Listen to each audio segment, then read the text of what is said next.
Your wish is my command. Should we stay down all night long? Okay, I got one last song to share with you. This is a very special song to me.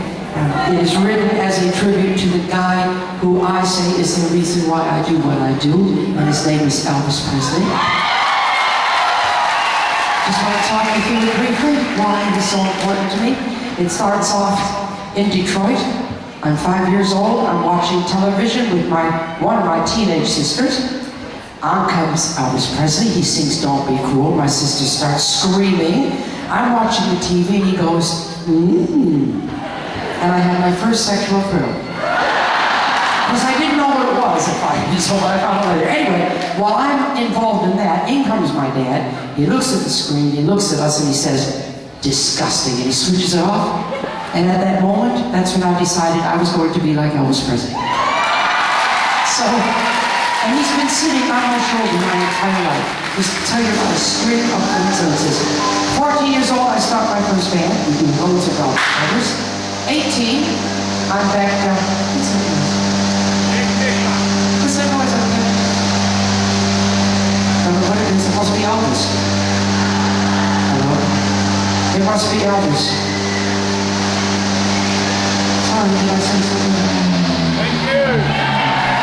It is here. Okay. 18, I'm watching TV again, and Elvis comes out and does his big comeback special he did. And he's got on leather, so I'm going to wear leather at this point. So I've got Elvis's thing, you know, I've got his leather. Then I go to England finally for my solo contract, and I make my first album, and on that album I put "All Shook Up." So that goes out in America as a single. We go on tour in 1974. I'm in Memphis, and the phone rings. It was him. I nearly shook.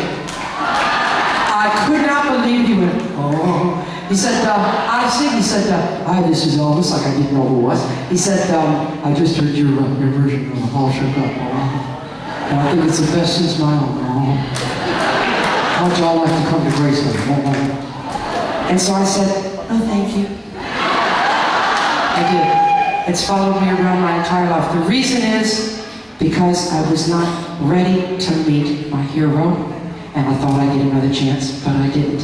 Anyway, so move a little bit fast forward. In 1977, I'm in Japan on tour. They called me, they said, "Would you please fly to California to audition for a role in a really popular TV series called Happy Days?" So, over I went to the audition, to the reading. I put on my leathers, of course, and I walked in. The producer says to me, "Oh, how clever of you to come dressed in the part." So what are you talking about? He said, "Well, it's called Leather Tuscadero." Like I knew that. Anyway, I read, I met the Fonz, everything went great. They said, "Go back to your hotel room, we need to discuss you, and we'll give you a call." So I'm sitting in my hotel room, right by the phone. The TV's on in the background. Phone call comes. I've got the part for 3 years, 15 episodes, fantastic. Right at that moment it says on the TV, "The king is dead." So I'm like this, and like this, and like this. I mean, it's unbelievable. Then I find out, you know, you get over that tragedy, that was horrible for everybody. Then I find out when I get to film my first thing of Happy Days that my clothes are going to be made by Elvis's tailor his entire life called Nudie. So it just goes on and on and on. Finally, wanted to get all of it now. A few years ago, I was coming down under, and I wanted to give you guys a little bit different, so I decided to do a little unplugged thing in the middle. I don't know how many of you saw that show. And I needed something to sing about Elvis. I didn't have a song to do, so I wrote one. And it was called "Singing with Angels." And it ended up being such a popular song on the tour that I thought, wait a minute, I've got something here. Went back, I called the Jordanaires, who are Elvis's original backing vocal group. I called James Burton, his guitar player. I said, "How would you like to do this Elvis tribute with me?" 5 minutes later, I was in Nashville. I was recording this song. I couldn't believe it, recording my tribute to the king with his people in his studio. Unbelievable. And I don't know what your beliefs are, but I just don't think that I wrote this song alone. I really don't. I want to do it for you now. Come on, boys, come on stage with my boys.